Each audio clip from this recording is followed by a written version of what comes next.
Olá, seja muito bem-vindo ao canal de Fé em Fé. Nesta oportunidade, estaremos dando início a mais uma série sobre escatologia. Ao final desse conteúdo, se você gostar, não esqueça de se inscrever, curta e compartilhe. Nós abordaremos o assunto a partir das cartas apostólicas. Então, essa será uma série de escatologia baseada naquilo que os apóstolos escreveram em seus documentos, em suas cartas, né? Uma escatologia baseada nas cartas dos apóstolos. Sendo assim, nós iniciaremos a partir de duas cartas que o apóstolo Paulo escreve aos Tessalonicenses. Carta do apóstolo Paulo à igreja de Tessalônica. Nós separamos esse texto, né, da carta que Paulo escreve aos Tessalonicenses, e também nós separamos o texto que Pedro escreve em sua carta, né, se não me engano, a segunda carta do apóstolo Pedro. Então, nós falaremos na carta aos Tessalonicenses, nas duas cartas, nós falaremos na carta do apóstolo Pedro, segunda carta, e também falaremos um pouco no Apocalipse, que foi escrito pelo apóstolo João.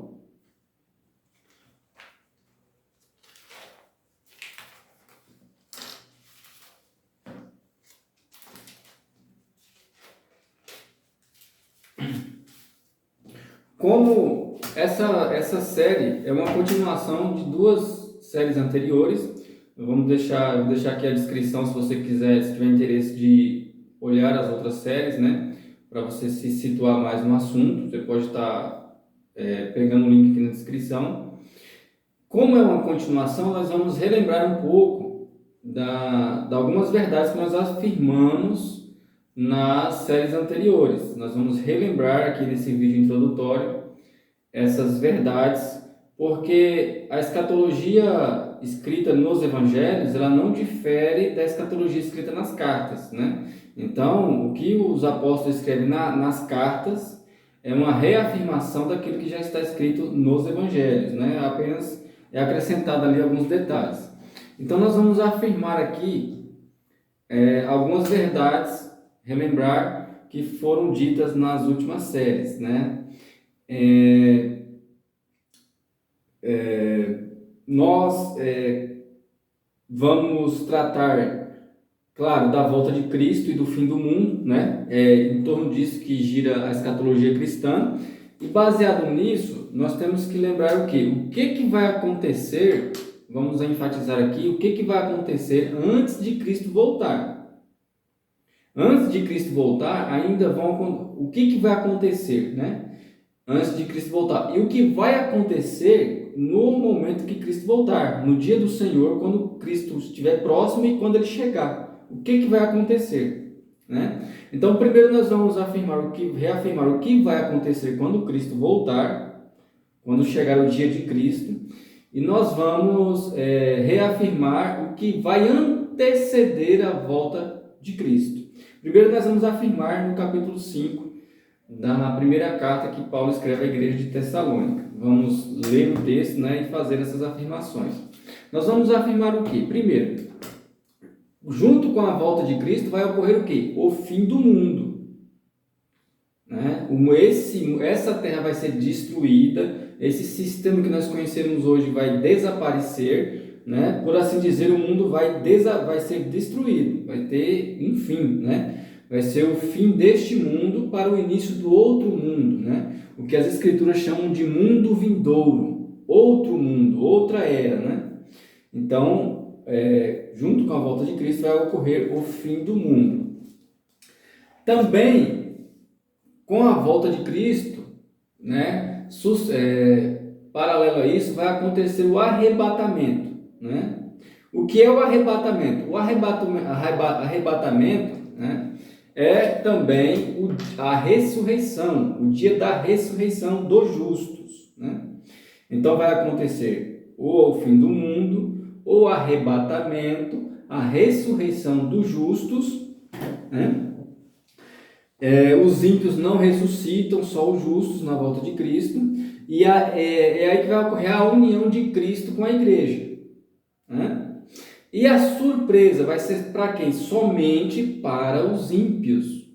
os crentes vão estar cientes que Cristo está voltando, que está próximo, que ele vai voltar nessa geração por conta dos sinais, né? Os crentes não andam como os que dormem, eles andam vigilantes. Vamos abordar o texto para nós reafirmarmos o que aqui foi relatado. 1 Tessalonicenses capítulo 5, que diz assim, na verdade é capítulo 4, fim do capítulo 4 e começo do capítulo 5, que diz assim, capítulo 4, verso 13, não quero, porém, irmãos, que sejais ignorantes acerca dos que já dormem, para que não vos entristeçais como os demais que não têm esperança. Porque se cremos que Jesus morreu e ressuscitou, assim também aos que em Jesus dormem, Deus os tornará a trazer com ele, os que em Jesus dormem. Dizemos, pois, isto pela palavra do Senhor, que nós, os que ficarmos vivos para a vinda do Senhor, não precederemos os que dormem, ou seja, eles não vão ser transformados antes dos que já morreram primeiro. Porque o mesmo Senhor descerá do céu com alarido e com voz de arcanjo e com a trombeta de Deus, e os que morreram em Cristo ressuscitarão primeiro. E aqui ele está falando da ressurreição dos justos, né? E ele está dizendo o quê? Que os que morreram em Cristo vão ressuscitar, vão se pôr em pé. Depois nós, os que ficarmos vivos, seremos arrebatados juntamente com eles nas nuvens, a encontrar o Senhor nos ares, e assim estaremos sempre com o Senhor, união da igreja com Cristo, né? Então, quando Cristo voltar, né, imediatamente à sua volta, os mortos em Cristo vão ressuscitar, já transformados, já incorruptíveis, e os que estiverem vivos vão ser transformados também, vão receber um corpo também incorruptível, e vão ser arrebatados para as nuvens para se unir a Cristo. Vão se juntar com Cristo. Aí é a união de Cristo com a igreja. E ao encontrar o Senhor nos ares. E assim estaremos sempre com o Senhor. Portanto, consolai-vos uns aos outros com estas palavras.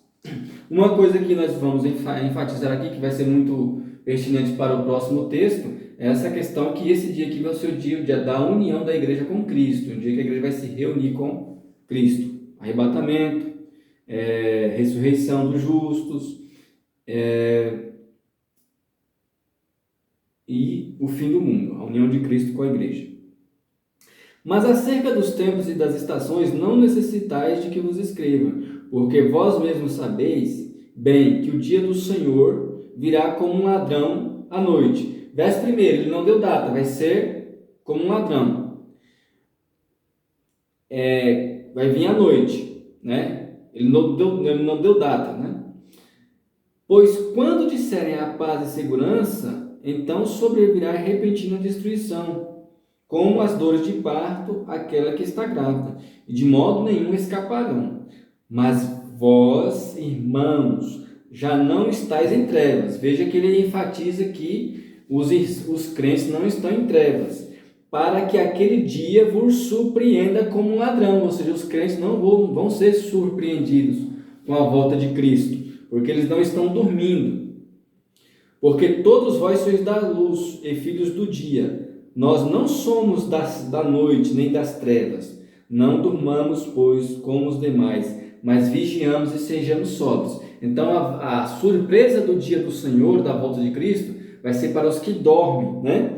Vai ser para aqueles que não estão sóbrios, que estão embriagados em trevas. Porque os que dormem, dormem de noite, e os que se embebedam, embebedam-se de noite. Mas nós que somos do dia, sejamos sóbrios, vestindo-nos da couraça da fé e do amor, e tendo por capacete a esperança da salvação. Porque Deus não nos destinou para a ira, mas para a aquisição da salvação por nosso Senhor Jesus Cristo. Veja que esse verso 9 é bom a gente enfatizar que ira aqui não é a grande tribulação, né? Ira aqui é o lago de fogo, que é o juiz eterno, que morreu por nós para que quer vigiemos, quer durmamos e vivamos juntamente com ele.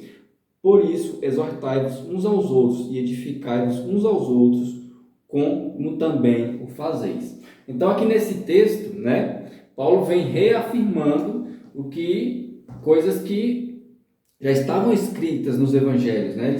Então somente enriquece os detalhes. Então, aqui ele fala que o arrebatamento não vai ser uma surpresa para os santos. Ele fala que os justos vão ressuscitar, né? E os ímpios não, somente os justos, os santos vão ressuscitar e vão se unir a Cristo na ocasião da vinda do Senhor. Vai ser uma surpresa para os ímpios, né? Isso ele diz que o dia do Senhor vai pegar eles como se eles estivessem dormindo. Vai pegar eles dormindo, né? Vai ser como um laço. E vai ser a união da igreja com Cristo, né? Conforme Mateus, capítulo de número 24, se não me engano, verso 31, onde diz que quando Cristo voltar, vai enviar os seus anjos, né? Que vai ajuntar os seus escolhidos, né? Para que se reúnam juntamente com ele. Então aqui, né, nós enfatizamos aqui o que vai acontecer quando Cristo voltar, quando o dia do Senhor acontecer.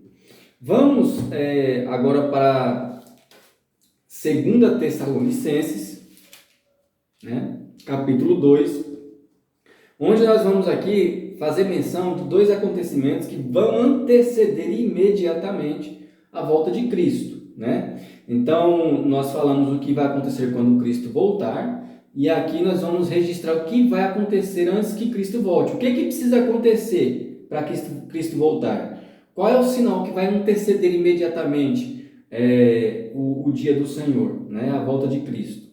Nós vamos ver lá em 2 Tessalonicenses, no capítulo de número 2. O que nós vamos deixar em destaque aqui? O que vai acontecer?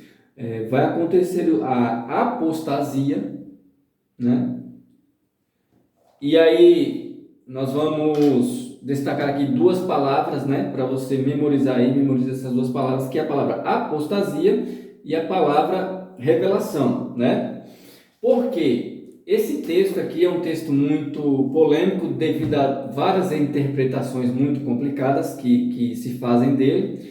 Então nós vamos fazer um exegese desse texto para poder nós extrairmos todas as informações certas, né? Fazer uma interpretação certa para nós extrairmos esses dois sinais importantes que vão anteceder a volta de Cristo. Que seria o quê? A apostasia e a manifestação do homem do pecado, do filho da perdição, que é o anticristo. A palavra apocalipto, que é o verbo para revelar, né? Para descobrir, para desvendar, revelar, né? Ela aparece 3 vezes nesse texto, né? 2 Tessalonicenses capítulo 2. Claro que flexionada, né? Em outro tempo e modo, né? O verbo apocalipto tem um sentido de descobrir, né? Desvendar, revelar, né? Essa palavra aparece 3 vezes. Ela é usada, aplicando ela ao anticristo, né? Ela aparece no verso de número 3, no verso de número 6, no verso de número 8. Nós vamos acompanhar no texto, né? Outra palavra que você precisa memorizar é a palavra apostasia, grego, né? Que no português fica apostasia, né? Apostasia, né? Que é rebeldia, né? Rebelar-se, abandono, né? Abandonar, disseção, né? Então, a palavra apostasia ou apostasia traz o sentido de rebelar-se, né? De se desvincular de alguém ou de algo, ou de alguma coisa, né? E voltar-se contra, né? No caso, no sentido mais correto, é a rebelião, que é voltar-se contra, apostatar, né? Então, nós temos essas duas palavras aí, apocalipto e apostasia, né? Que vai aparecer nesse texto, nós precisamos conhecer o sentido dela. Por quê? Esse texto vai deixar claro que antes de Cristo voltar, antes de acontecer o arrebatamento, antes de acontecer a ressurreição, antes que venha o dia do Senhor, vai haver a manifestação do anticristo. e também uma apostasia, ou seja, como se trata de um cenário religioso, o que Paulo está nos dizendo? Que pode haver o quê? Ou vai haver uma rebelião da igreja, daqueles que se dizem cristãos, né? De muitos que se dizem cristãos, eles vão rebelar-se contra Cristo, eles vão abandonar Cristo, vão apostatar, vão desertar, né? Vão abandonar a fé em Cristo, né? Muito provavelmente para serem de outro, para serem do anticristo, né? Que vai estar aí na sua, no seu auge, né?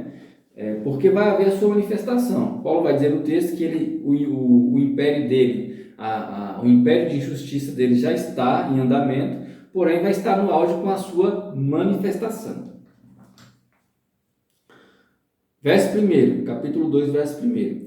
Ora, irmãos, rogamos-vos pela vinda de nosso Senhor Jesus Cristo e pela nossa reunião com Ele, que não vos movais facilmente do vosso entendimento, nem vos perturbeis, quer por espírito, quer por palavra, quer por epístola, como de nós, como se o dia de Cristo estivesse já perto. Ninguém de maneira alguma vos engane, porque não será assim, sem que antes venha a apostasia e se manifeste o homem do pecado, o filho da perdição. Então aqui nós vamos destacar o quê? Se antes que a igreja se reúna com Cristo, como ele diz no verso 1, é necessário que venha a apostasia e se manifeste o anticristo, isso quer dizer o quê? Que a igreja vai estar aqui quando o anticristo se manifestar.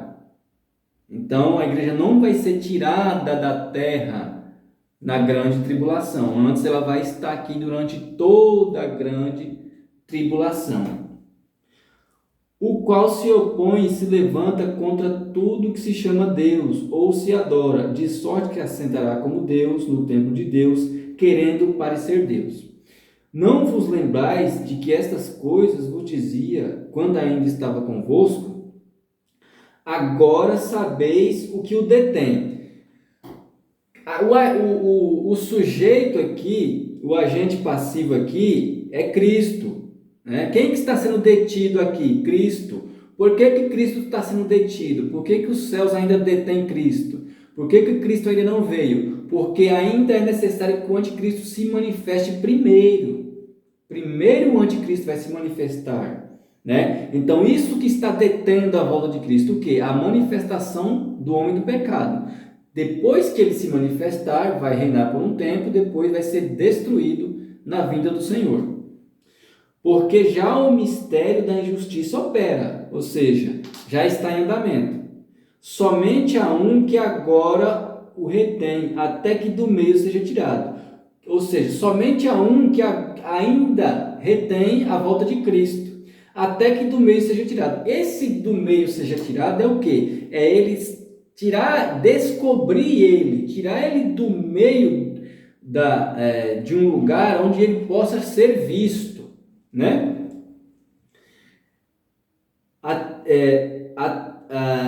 Somente até que do meio seja tirado, e então será revelado o iníquo, a quem o Senhor, né, desfará pelo espírito da sua boca e o aniquilará pelo esplendor da sua vinda, né?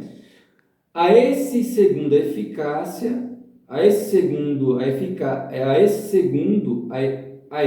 cuja vinda é segundo a eficácia de Satanás, com todo o poder e sinais e prodígios de mentira, e com todo o engano da injustiça para os que perecem, porque não receberam o amor da verdade para se salvarem.